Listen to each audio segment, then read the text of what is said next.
دوه قسمه خل.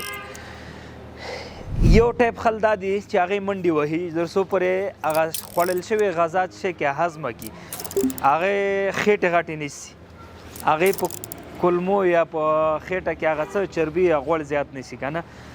دوهم قسمه خل یا دوهم ټایپ خلک هغه دي چې هغې کوشش کوي چې دې خېټې ته یو څه واچوي، هغې دومره غربت سره وهلي چې د هغې په خېټو کې هېڅ هم نه وي.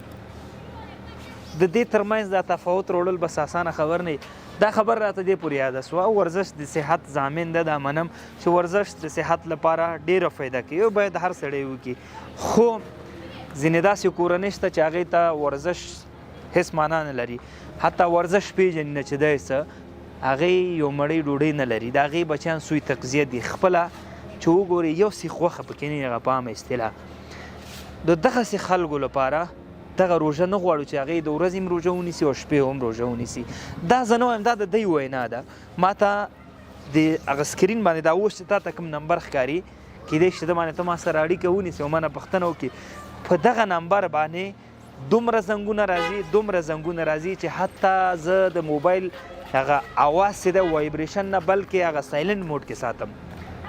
دومره زنګونه راځي. داسې وخت هم راشي چې 1 ساعت 2 ساعته وروسته موبایل خاموش وي، چارج ختم کړی.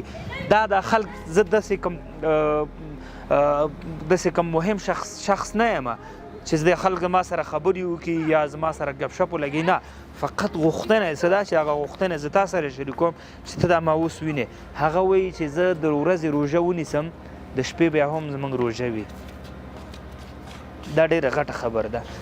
مطلب یې دا ده چې زموږ کور کې د شپې څه نه وي روژه ماتې لپاره. دا د دی حق دی او دا باید موږ په دی باندې یو احسان بار نه کړو. دا د دی حق دی. الله تا ته درکړی کیدای شي تا نه نن واخلي، خو د دې په خاطر چې الله یې درنه وانخلي، د الله حق دغه خلکو ته ادا کړه. واتساپ نمبر درته ښکاري، آنلاین مرستو لپاره لینکونه هم شته.